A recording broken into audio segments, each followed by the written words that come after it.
The temptation to plant early. The forecast looked good. And so you called me Friday morning and you said, should I go ahead and plant out my zinnias? And I said, wait. You did. You talked me off the list of anticipation, which turned out to be good advice for a whole nother reason. Yes, because then later in the afternoon, I'm standing in the grocery store in the freezer aisle of all places. You call me again, and we're going to talk about that after this intro. Welcome to the Garden Angelist, where we talk about flowers, veggies, and all the best dirt. I'm Carol Michael from Indianapolis, Indiana, where I have a suburban garden measured in square feet. It's about a third of an acre. And I'm Dee Nash from Guthrie, Oklahoma, where I garden on several acres out in the country. We call ourselves Garden Angelists because we are evangelists for gardening. We love gardening, and we want others to love it too. Yes, we do. And we aren't afraid to spill the beans and tell all of our gardening secrets, the good, the bad, and even the ugly, which there's a lot of ugly this week. But that's enough of who, what, when, where. Let's move on to this week's episode. Hello, Dee. Hello, Carol. Tell me about your garden first. I'm going to tell you about my garden first. So all my tomato seeds have germinated. I've got those all thinned out. Pepper seeds are making their appearance. Yep. I should be thinning them out by the coming weekend. And the lavender seeds are still a no-show. But I mowed the lawn for the first time last week. Yeah. Of course, I edged first because that's how I roll. And then I'm waiting on the back, as I always do. And then I had a big time weeding in the vegetable garden yesterday, tons of weeds along the fence where I plant all the flowers. Yeah. And I wrote a little post about it. And then I've actually been reading A Place in the World by Frances Mays. We talked about her last week because of one of her quotes. Yes. It's quite a lovely book, Dee, and it has way more gardening than I expected. Oh, cool. So it's nice. So it's a nice memoir with a lot of gardening. Yes, because she's lived where there have been some very lovely gardens. Good for her. Italy and North Carolina. Anyway, and I sent you a funny Instagram post of hers because I started following her on Instagram. And it showed a house in Durham, North Carolina with the big broad steps going up. And on each side, they had put a planter. Did you see the planters?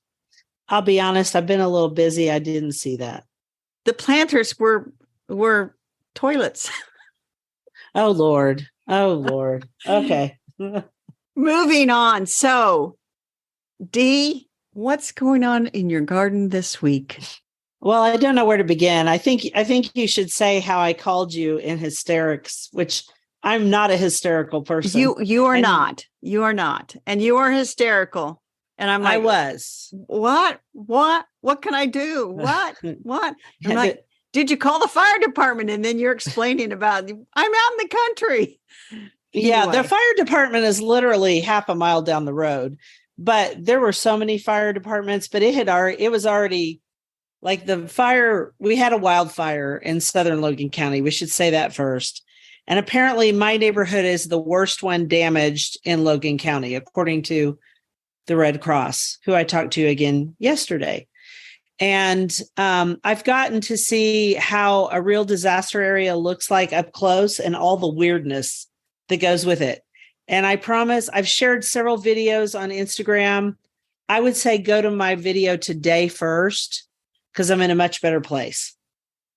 There you go. And if you want to go back, that's fine. I will eventually, once things shake out, I will write a blog post about it. I actually have a great blog post about wildflowers that may go up beforehand. So if people are expecting to see the one about wildfire, they're going to get one about wildflowers first, because that's what I was writing the day of the wildfire. So I don't know what else to say other than when I called you, Masha was in the house, Francis was in the garage, my dog, and I had tried to get to them thinking the fire was further away. And I turned a corner in the backside of my neighborhood and there were flames 40 feet high on both sides of the road. So I turned around. So I thought she was going to die. And then my son called me and said our barn was on fire. And our barn is really close to our house. And so I really thought the house was gone. The house did not go. So I'm dealing with what happens when you don't lose everything, but you have lots of stuff wrong on your property. Right. And that's going to be good information for people, I think, in the future. I lost most of my drip irrigation because embers fell on it. And in one section, right outside here, right by the kitchen border, I have a big, huge trio of oak trees. And the cool thing about oak trees is if they don't have stupid Eastern red cedars around them, they can withstand some fire. They're made that way. They're native. That is and good. And there were fires out here. I mean, this was the prairie, so there were fires in the beginning of the forest. So beneath those trees, all my garden is burned up, which is about 2 beds. So that's not so bad. My front garden that faces the streets was burned pretty bad too. We did fix the drip in there, but honestly, the stuff in the bottom garden is too burned up. So Bill and I worked all weekend, just kind of going around and assessing what was wrong and figuring out what little stuff we could do. We don't have electricity to our shop and stuff because that went through the barn, and the barn is ash. And if I start coughing, it's because my asthma is acting up. Let's see what else. All my smart pots. I saw those pictures. Horrible. 85% of them are burned up, and it burned up a lot of the potting soil. But what was left, we spread out on beds, and we went through that. 2 friends and I went through all that yesterday. I basically said to them, because they wanted to come help, I was like, let's just get rid of the ugliest small things first. Good advice. So we're coming back today, and we're dealing with the ugly small things in the front yard because I've got to reseed that fescue. I have a small lawn in the front in the shade because it burned almost to the house. So got to reseed that, fertilize it today, and we're going to clear up my front pots. So I'm doing stuff that's, that I can get to. And we can't do any of the big stuff because, well, we're waiting on the insurance. So, and, there's priority. You've got to deal with people who've lost everything first. So I had planted the apricot hollyhocks because it was time to plant those. Yes. And they burned up to a crisp. I'm so glad I didn't plant the zinnias. I gave good advice. You did give me really good advice. And I could now because everything's in the 50s in the morning, but I'm waiting for water because I don't have any water in those beds. It's really dry here. And that's another weird thing. I didn't think about it, but fire sucks all the moisture out of everything. Yes. It's weird. That is weird. I mean, doesn't that sound obvious though? I mean, obviously it would, but like right now I'm talking and my mouth is just gone completely dry. So now I want to thank Carol for doing all the hard work of the podcast notes and everything else. We thought we might not be able to do a recording this week, but we are. Yes, I switched up all the quotes. I noticed that. I like your quotes. Why don't you do the first one? I will. Where flowers bloom, so does hope. Lady Bird Johnson. And we all know who Lady Bird Johnson was. Yes, and she's our favorite. Thank goodness for Lady Bird Johnson because we now appreciate our wildflowers because of her. And this week, we're going to talk about stock, S-T-O-C-K, stock. And I'm going to let you pronounce that Latin name. Matholia incana. And they're in the Brassica family. Yes, with kale and cabbages. And I didn't know that. I didn't know that either, because here's the unusual thing about that, or maybe it's not unusual, but ironic. Yeah. They are grown mostly for their scent, which they say is clove-like. Have you never smelled them? I have smelled them a long time ago when they showed up at the garden center, because this is a plant that I'll say this is an old-fashioned flower, and it's not in great favor these days. And some old greenhouse growers still will grow them, and they're still grown sometimes for the florist trade. But I'm surprised you said you saw them at Lowe's in some plastic bowls of flowers. They had included stocks. Yeah. Like for Easter. Yeah. They were in with some Easter flowers, and I walked by and put my nose in them because I was like, oh, I love these. I've also grown them here. I've grown them early. If you get the seeds in really early, or if you start them indoors, it works.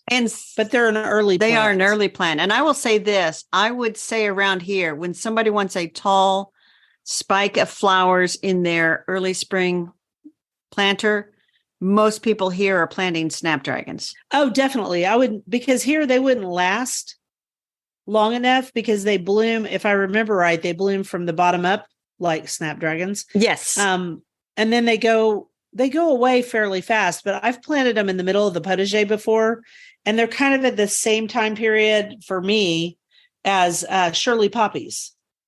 So okay, I've transplanted them out in the middle and then put Shirley poppies around them, and I've done various things. I mean, you can grow them, and they do smell really, really good. So I started some last week rather late because I was at Menards, and I found out you don't have Menards. I wish we had one, but we don't. You know, it's like a Lowe's or a Home Depot, but it's Menards, and they have a little ditty, "Let's go saving at Menards." Anyway, they had those seed packets, and you see them at these stores. Uh-huh. They were 11 cents a piece. And I thought, Dang. For 11 cents, I'm going to double it up. I bought 2 packets of stock seeds. You big spender. Big spender, 22 cents. Plus they always have these 11% rebates. And so I could send in a little rebate card and get 2 cents back. Which I'm not going to do. I was going to say, I hope not, because I don't know if you could be my friend if you would do something like that.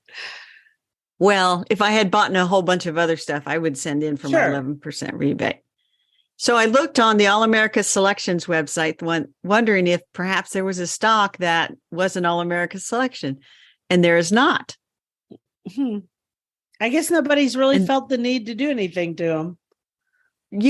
They haven't felt the need for 400 years. So I read in another book, and it's the book on our bookshelf. We'll talk about it later. They really haven't changed stock varieties since the 1750s, when Brompton and 10-week varieties were the most common. And in fact, the packet that I got is labeled dwarf 10 weeks mix. Huh. So it's a 400-year-old variety. Who'd have thought? And then I read further that in some German towns, people were only allowed to grow one color so they could keep the color selections pure so they wouldn't get crossbreeding. So one town white, one town pink, one town magenta. Anyway. That's crazy. But okay. So they are a biennial / perennial, but we all grow them as annuals. They do not like the heat like pansies. And I think that's why they were probably more popular in Europe and England, where it doesn't get so hot in the summer. But sure, I'm above 80, according to the Missouri Botanical Garden. Above 80, these babies are going to go bye-bye. Yeah, they're done. Bye-bye. Yeah, they're done. And that reminds me of the hollyhocks too, because hollyhocks are biennials. And I forgot to say that someone is sending me seed from England of apricot. Oh, because remember I saw them in England. So that, I mean, people are so good. I think growing stock here is challenging. I think you need to start them indoors. They aren't going to last for very long, unless we have a cool spring. This is not going to be a cool spring in my garden. It's already it was 93 yesterday when I was out there working. You know, that's too hot. It got up I think it got up to like 72, 73 here. Yeah. And I think it's going to be 78, and then it drops back down again. But I will say that I have started my stock seeds far, far, far too late. So I will be surprised if I actually get some to bloom, but I'll give it a try, and maybe next year I can start some in January if I feel the need, or I will probably have forgotten about them by then and moved on. Mm-hmm. As one does. Anyway, that's what we know about stocks. I'm going to leave a link to the Missouri Botanical Garden because they have a lovely article about it. As always, they have great information. You know, it's like one of my go-to sources if I want to get the lowdown skinny. Mm-hmm. So we'll link to that. But I would be interested to know if any of our listeners are actually growing stock. I would too. And they could tell us all about it. I am not this year. I'm not. Well, no. It's way too late for you, Dee. I mean, you're talking about planning. You're talking about not having frost anymore. It's Oh, go time. we're past frost. Yeah. I looked. We're not past frost. I got to find We're my not potato past bags. frost. I have to find my potato bags. They're somewhere. Hopefully they weren't in the barn. No, they were not in the barn. They were either in the garage or I don't know where they are. They might be in the broom closet. But my potatoes came, so I got to deal with that. Would you like the next quote? I would like it. Sometimes carrying on, just carrying on, is the superhuman achievement. That's by Albert Camus. And it's spelled Albert Camus, but I studied him when I studied French and read some of his books, which were depressing in French. So he was a French philosopher. He was an author, a dramatist, and a journalist. And he received the 1957 Nobel Prize in Literature at the age of 44, which at the time was the second youngest recipient in history. Carol looked all this up. Yes, he was. He was all those things. Yeah. Because I had another quote, which I've since forgotten, and I looked up that person. I thought, oh, no. This person is a baddie. We are not going to have his quote on our podcast. No, I didn't. I'm like, no. So I like looking up and making sure that these people are respectable enough for our podcasting. So you wrote that there's a whole chapter about asparagus in the book we featured last week, which is The Seed Detective, which there is. And I love the quote. Dee, we need to announce that the vegetable we're talking about is the asparagus, a continuation of our perennial vegetable discussions. Now talk about Well, I said it was an asparagus in this little part here. All right. But you just kind of jumped in like they knew. Oh, I'm just trying to keep a flow going here. I'm punchy. I don't even know what day it is. So give me some slack. All right. What is your quote? There's no quote. Yes, there is. There's a quote from the book. You have it right here. I can see it. You looked it up, not me. Oh, okay. Now I'm like, what? Carol should be on top of it. Anyway, we talked about The Seed Detective by Adam Alexander last week. Right. Whole chapter on asparagus. And he starts it off with this quote from another book from 1884 called The Culture of Vegetables and Fruit from Seeds and Roots. They wrote, nature gives us the key to every secret that concerns our happiness. And in respect of asparagus cultivation, she is liberal in her teaching. Yes. I don't know what that means. I think he's saying that asparagus is much looked forward to in the spring. It tastes better that you grow it yourself. Yes. I mean, it really is one of those vegetables that you can so tell if it just came out of someone's garden. And here's what Farmer Lee Jones, he's got a ton of information on asparagus, of course he does. Yeah. He wrote in the very beginning, asparagus is one of the first crops we harvest each spring. As soon as those spears punch through the soil, I start preaching. It's time to eat asparagus 3 times a day. When the season is over, we should lust for it often. We should lust for it for 10 more months. Boy, I butchered that. Well, you know what? He's right, because it has a very short season and you can now get it in the store pretty much year round. But it just doesn't taste the same. I can't express how good it is. So here's the thing about asparagus, and we can talk about varieties in a minute. You have to be patient. Oh, yeah. It takes about 3. You plant those, I forgot what they're called. Those things with the spidery. They're called crowns. Thank you. Thank you, Carol. The crowns, you plant the crowns in really good soil, and then you wait for about 2 to 3 years until the stems are pencil size or the size of your finger. Well, here's something else Farmer Lee Jones wrote. Are you ready? Because asparagus, I'm ready. It's pretty deep. It's a pretty deep subject. Okay. Asparagus also represents something deeper for the farmer. This is the season when we smell the earth, see the earthworms, and listen once again to the killdeer and blackbirds. It's also when we start hoping that this year will be the year when rain falls in exactly the right amounts at exactly the right times, and that it will never be too hot or too cold. What can I say? Farmers are eternal optimists. I would say gardeners are too. Yes, they are. Otherwise, they wouldn't go through an ice storm, drought, and a wildfire and not just run away. Exactly. So he says, be vigilant in the spring because asparagus can go from ready to eat to this is too tough to eat quickly. Yeah, it grows. I mean, you have to pick it every day. Yeah. Is my experience. And he says Yeah. you want to pick. So he says, if you can snap it off at the soil, it's good to eat. But if you can no longer snap it off, you've missed your little window of opportunity. They're done. Let them grow and for the next year. Have you ever had an asparagus bed? No, because I'm not a big asparagus fan. Oh, well, I grew up eating it because my grandmother had one. And I think I've mentioned this before. She had a chain link fence between her little house and the little house next door. And they were both gardeners, but the lady next door did more flower gardening and my grandmother did more vegetable gardening. And the asparagus they shared because they grew it along the fence line. And then it's beautiful. Like after it's done harvesting, it's just beautiful. And so they were very close, the two neighbors, and which makes me think of my beloved neighbors. When you've lived out beside somebody for 35, 45 years, you become friends, whether you see each other every day. And if you live as close as you guys all live to each other, your neighborhood, you see each other all the time. So it would be a good thing to grow as long as you both wanted it, which who doesn't want asparagus? But the asparagus bed lasts about 15 years. Mm-hmm.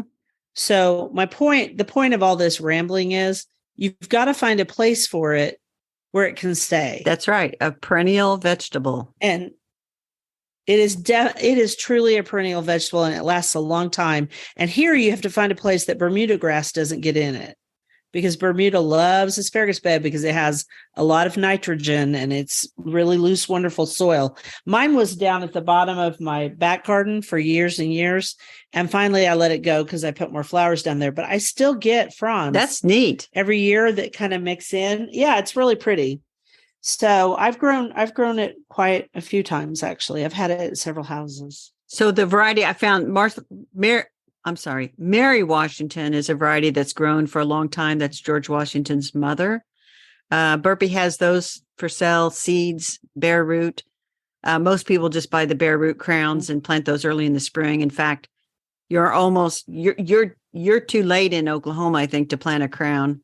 But here we're right in the middle. Well, you could plant a crown still here as long as you had water to it. It would be okay. Yeah, and you said you grew a variety called New Jersey. I think I grew a variety called New Jersey, and I think it was purple. But I need to look it up just to be sure. I think that I did because I grew up there was a purple variety that had purple tops. Of course, they turn green when you cook them. A lot of people just eat their asparagus straight out of the bed. Now there are things called asparagus beetles that will come and mess with your asparagus spears. They won't run them if you get to them pretty fast and you can just squish the eggs on the side. But that would keep me from eating it straight out of the garden because I want to rinse those off. Yeah, you do want to clean the asparagus off. It's growing pretty close to the ground. And the beetle eggs get in the stems. So it's a flower. You're actually eating a flower. Yes. An immature flower. It's really good. So we'll link to some information that Renee's Garden Seeds had some information that was really pretty good about growing asparagus, and University of Illinois Cooperative Extension. You can, if you're interested in growing it, you can find useful information other than what we have provided on this podcast episode. Well, I think we did pretty good. Yeah, we did pretty good. I'm going to do this quote so we can talk about our book. Oh, I looked up my asparagus. It's Jersey Night. Jersey Night. Well, that's similar to New Jersey. Yeah. Okay. I'm done now. Flowers don't tell, they show. Stephanie Skeen. I looked up Stephanie. She actually has a blog. She's a young woman, has a blog called The Writing Garden, which is a great name for a blog. Yeah. She has an Etsy shop called Flutter by Feathers. And she had a thing on there, and she wrote a YA book called Flotsam back in 2011. Mm-hmm. But anyway, she has a quote from Psalm 91:4 on her website, piece of merchandise, and I don't know, a sign or something in her shop. He will cover you with his feathers, and under his wings you will find refuge. His faithfulness will be your shield and rampart.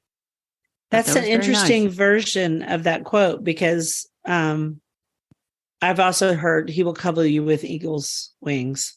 So yes, this is the same. NIV version, I think. Right. Yes. A little different version. And what's funny about that is someone sent me that quote yesterday. That is a very sweet quote. It is. They were praying for us. So Very that nice. was really sweet. She also published a YA book. Did you say that? I did. Yeah. Okay. Sorry. 2011. I think I was That's looking okay. at the quote and thinking about it. So on the bookshelf this week, I'm very excited about this book. I am very excited too. And I wish I'd had more time to look it over. I looked it over a little bit before we started. Well, it's called The Story of Flowers and How They Changed the Way We Live. And it's by Noel Kingsbury, who also has a website and he knows a lot about gardening. And we should mention illustrations by Charlotte Day. And the illustrations are they're gorgeous illustrations. So, we talk about sometimes like, well, I'll give this book to so-and-so. This book is not leaving my house. This is my book. Right. It is beautiful. And the stories about the flowers, I would say that if you like stock, for example, if we had just talked about stock, I wouldn't have grown it. But when I read what he wrote about stock, I thought, oh, well, I have to try to grow this, because he's the one that said there haven't been any new varieties since the 1750s. And indeed, I'm growing one of the two varieties he mentioned. And about the German villages that had to grow different colors so they didn't have crossbreeding. And there's stories like that for every flower he has in here. So I love this book, Dee. I think if you have a little table where you sit and have a cup of tea, you should have this book there and just pick it up and pick a flower or put it on your coffee table, read it before bed. I want to stress that it is not a hard to read book. I found The Seed Detective pretty challenging to read. It's very detailed. I like it a lot, but it's very detailed. This is easy. So there's a lot of information packed into it, but each flower has a picture on one side and all the information on the other. And then they break down its origin, its longevity, its size, its habitat, and its colors in a little graph on the side. I mean, I'm telling you, it is easy. It is easy to read, and it would be a great one. And you could take just the flower each day. And he organized it by time periods. So there's BC flowers, BC early medieval, late medieval to the 17th century, 18th century, 19th century, 20th century. I thought that was an interesting way that he did it too. So let's say you would like to grow all medieval flowers. You could just turn to the medieval flowers part and pick from that. Right. So much history. Yes, the history is amazing. It's really amazing. It's easy to read, but it's very detailed. And I like how he takes each flower and says, like, morning glory, one day wonder. So you know something about that flower immediately because morning glory is open and then they're done. Or rough goldenrod, rubber substitute. That one was fascinating. Yeah, rubber substitute. Yeah. Which goldenrods, as we've talked about before, are just one of the most important plants in the ecosystem because they feed so many different creatures. I'm going to have to read this for a long time. I'm going to read and reread this for a long time. And I'm going to point out that on the cover, he has pelargoniums. And he actually, does. And when it's a scented pelargonium, I can tell you by looking at it because of the simple leaf structure and simple flower structure. It is probably scented. Yeah, one of my favorite flowers. And in fact, I'm moving all of my pelargoniums out of my greenhouse today and putting them on their staging area. Because remember, we're working on pretty. The little things we can do.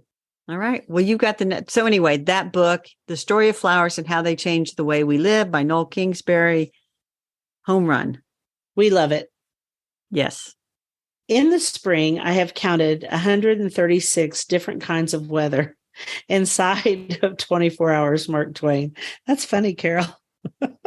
I thought you would enjoy that. That is true sometimes. Oh my gosh. Weather comes, you have a lovely day, and then that night the tornadoes are ripping through, and then the next day it's sunny. And so anyway. We should point out that the same storm that brought wildfires to my part of the world brought tornadoes to your part of the world.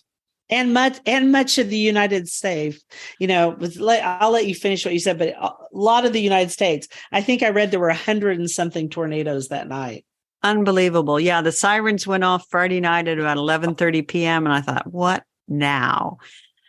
So literally 10 miles south of here, much devastation, homes completely flattened, and they're still dealing with power issues. In fact, the library that I went to for the author fair several weeks ago, it sustained quite a bit of damage and is currently closed. And the housing developments around it, I think you don't even want to drive down there because certain main roads are still troublesome to go through, and they don't need gawkers to go down there. You can look at the pictures online of the fire too, I'm sure.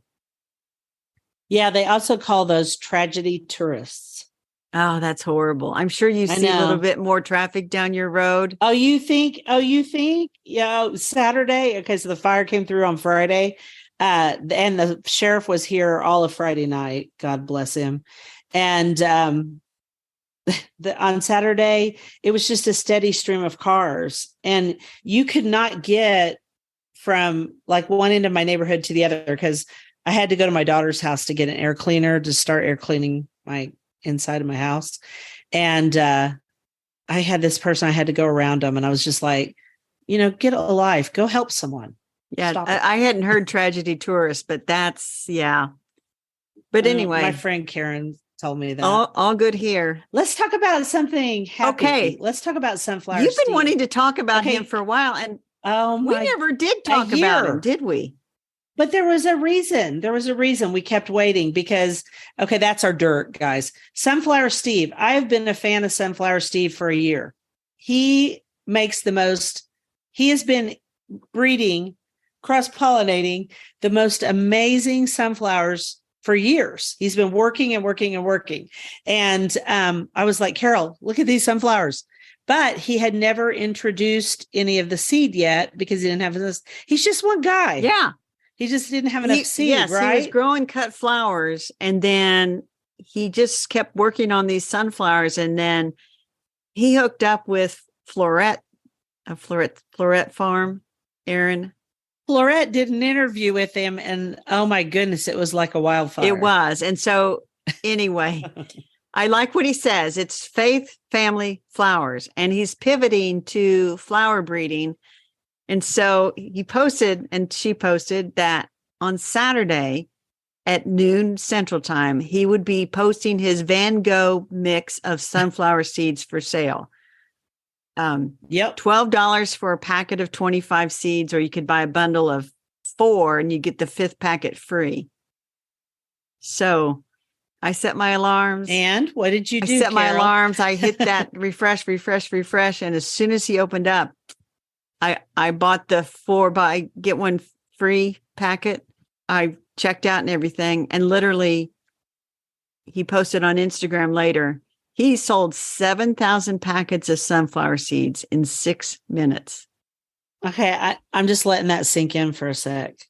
1,000 packets a minute, give or take. That is shocking. I don't know how they beefed up his website in order to handle all that traffic, because I don't know if people remember, but when Florette first opened her seeds, because she had such interesting dahlias and a lot of other stuff that she was actually breeding, and sweet peas, dahlias and sweet peas, her site used to crash. And so I'm amazed. I imagine she gave him some real input on how, to keep it from crashing. I'm amazed. And you got some seeds and we're going to share them. But here's the good news for everybody who weren't able to get seeds. He also saved back a cache of seeds for flower farmers. He did that. He let out more seeds than he was going to, right? In the middle of me cleaning up on Saturday, you were texting me and going, oh my gosh. So I'm sending a packet to you.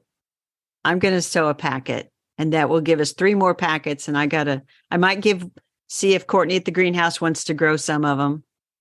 And that would give us 2 more. And so it is possible that we do a giveaway of 1 packet to a listener. We'll see. We'll see. We're going to work it out, but we're going to grow some of these amazing Van Gogh mixed sunflowers. And so my vegetable garden cathedral, as I call it. The whole back row along the fence, I weeded it out yesterday, and I thought, I want to start these seeds on flats first and then carefully transplant them and protect them from the stupid birds. But I thought, usually I plant stap or zinnias along that row. I thought, you know what? I'm going to plant a bunch of these sunflowers down here. I think the good news, I'm going to plant them direct because I have trouble transplanting sunflowers. They really don't like it. And if it's hot, they really don't like it. So by the time I get the seeds, the good news is I will already have zinnias in those beds. And my zinnias right now are 6 inches tall. So by the time we get them, they'll be big. They will shelter the sunflower seed enough that hopefully the crows, my beloved crows, won't see it. Of course, I haven't heard my crows since the fire. So they may have left and traveled somewhere else for a while. And that's okay too. They'll come back when they're ready. It's just, they have a big range area. And so they may not be here now. The good news is there will be more flower seed in the future because enough people are growing it. And he's fine with that. He wants this beauty out in the world. And these are not ordinary sunflowers. The first time I love that she opens up with a few years ago, a man wrote us, right? A flower farmer wrote us. Well, I had the same experience. I got an email from him and I was just blown away. So we'll link to Florette Flowers blog post about him, and you can follow him on Instagram. And, you know, he just seems like a really nice guy. And he posted pictures of, you know, they have half the mailers stuffed with the seeds, and he had to take a break to go get fitted for a suit for his daughter's wedding. But, you know, they're going to pack them and ship them as fast as they can. But, and then I'll turn around and send you the packet as soon as I get them. Thanks. My pleasure. And you know what? Everybody should get his newsletter. It's charming. I've been receiving it for a while. And I was really hopeful he was going to be able to produce enough seed to introduce it. He's been working on it. He did a sale of hats and t-shirts, and he's done a bunch of things to get money to be able to do this big project. Huge, big project. Okay. Here's a quote to take us into our rabbit holes. If you want something badly enough, make an attempt. If you want to paint, get a brush and do it. If you want to sing, sing. A lot of people get scared. They're afraid to fail. Take that word out of your vocabulary. You don't fail. You've tried your best. Jane Seymour. And I assume this was the British actress Jane Seymour, whose original name is, get this, probably Joyce Penelope Wilhelmina Frankenberg. That's her. So, and the other Jane Seymour is, of course, the third wife of King Henry VIII and the mother of King Edward VI. But that's a good quote. And I think his favorite wife, but I might be wrong. Yeah. Well, she gave him the male heir, so yeah. And then they died. Anyway, she died right after childbirth, if I remember right. So, rabbit holes. You want me to go first? Mine's very quick. Sure. I'm researching some native shrubs to replace some plants that died. I believe I've lost 2 Japanese maples. No one send me any because that area doesn't need Japanese maples anymore. And I also think I lost some of my hydrangeas that were in those 2 beds in the most damaged part of the garden. I'm not replacing anything until I get the irrigation fixed, but I'm researching. Good. And so I actually may put in, and I may take cuttings of my own Annabelles and root them and then put them there. I may not because I'm traveling in May. So that might mess things up. You see how things go when I leave town with my seeds. Things didn't go so well. Yeah. So, but Annabelle would be nice because it'd be a good color echo. So, you know, I'm just in the planting stage, and actually that's kind of fun. And, you know, it wouldn't be a terrible thing if some of the replanting didn't occur until fall. Exactly. So, and it may not. Yeah. So, I've always wanted to draw. I'm a terrible drawer, but I've been watching these videos from the Creative Cove, and we'll put a link on YouTube. She makes it look so easy to draw little birds and flowers and mushrooms and mushroom fairy houses. And so And she wants you to draw along with her and pause the video. So I've worked through a couple. They're not very good, but I'm hoping to become better at drawing. And I'm just going to keep drawing little mushroom and mushroom fairy houses and see how it goes, just for fun. So I have a really good friend, Dana George, and she listens to our podcast. She started drawing again and painting, and she's taken several classes from several different people. She originally, I think, found through Instagram. She's quite good now.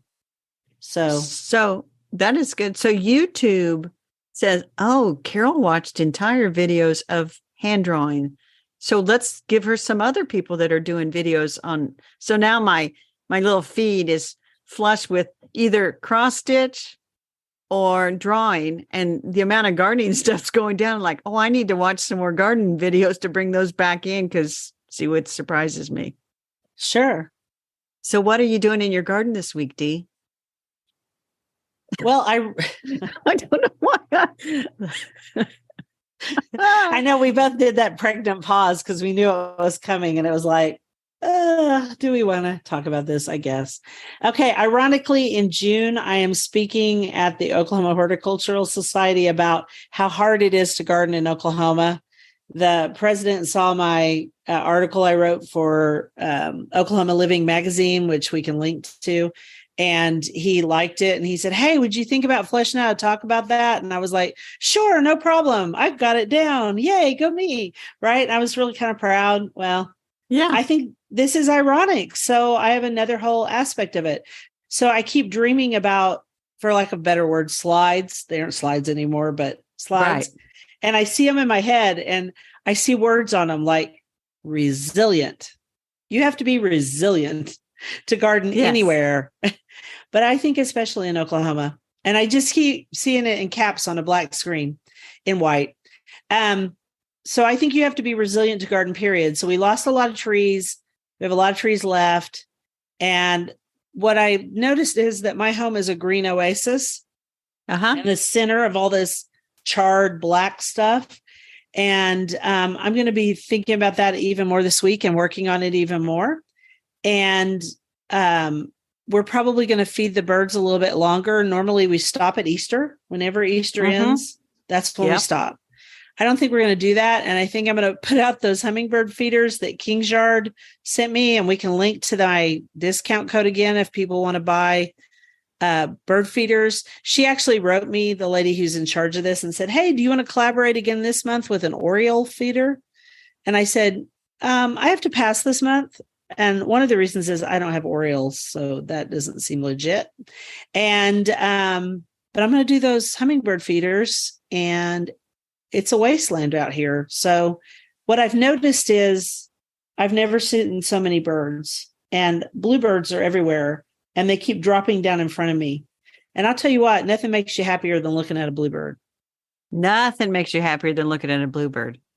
So I'm also going to today in my back garden where it's so damaged, the the drip irrigation, I am going to put in a big sprinkler head and put it on a hose and move it around, because I've got to keep that area watered.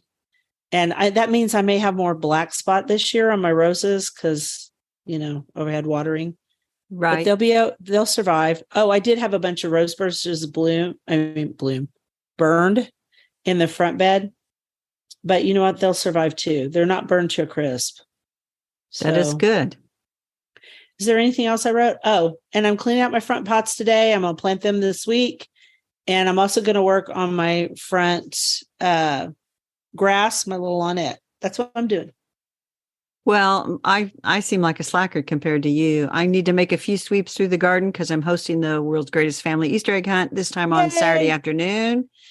I need to put faces on my little egg people. I'm going to show you one of them. I did a little quick face, but there's my gosh, that is the cutest thing ever. I'm not very good at drawing the faces, so I might leave markers out and let the kids draw their own faces. They need haircuts. So give that. Yeah, I'm going to have to give them a haircut right before Easter. You have got to use that as our picture on the newsletter this week because I love it. It's kind of how I feel. Well, I'm not sure I want to put a picture of my face drawing, but I might put a picture of the the flat I said it looks like how I feel. So oh yeah. I think you should put it up there. I was channeling you when I drew that, Dee. So it is misting this morning, but the weather forecast looks pretty good for Easter Saturday, as I call it. Otherwise, I'm tending seedlings and weeding, and I think I actually might start some zinnias inside in flats because they and other seedlings, it's almost to the point where I can put them out in the day for a little bit and bring them back inside. And I know the snapdragons and petunias, I definitely can take those out and bring them back inside, and that'll cause them to really shoot up, and then I'll get those planted out. So anyway, that is my week. I want to say, yes, it's Holy Week this week. So I probably am going to go to Mass, which has nothing to do with gardening, but I feel like Easter is all about gardening. It's all about rebirth. It is. And it's all about, in my case, it's, how many flowers can we get to bloom for the big Easter egg hunt? And there are going to be a lot of them. So I'm grateful for that. Happy, happy joy.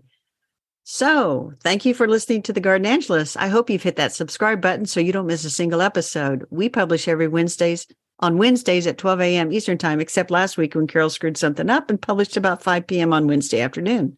It's okay. If you listen to Apple Podcasts, we'd love a 5-star review. That helps us get noticed by others. And could you also share our podcast with your friends? Word of mouth is still the best way to get the word out there. And be sure and check out our show notes for links for more information about today's topics, plus links to our own websites. And if you're smart, you'll subscribe to our free Substack newsletter, The Gardenangelists, at substack.com, because you get an early link to the podcast, whether we remember to publish it or not, kind of. Exactly. And if you want to help support us, use those affiliate links. If you buy something after clicking through on them, we're in a small commission, costs you nothing. Or if you want, you can make a monthly subscription through Buzzsprout, or you can make a one-time donation through PayPal. All of that helps us just pay for the monthly fees of having a podcast. We are grateful to all who have done so. Thank you. It was lovely to chat with all of you over the Garden Gate this week. Bye until next week. Bye, everybody.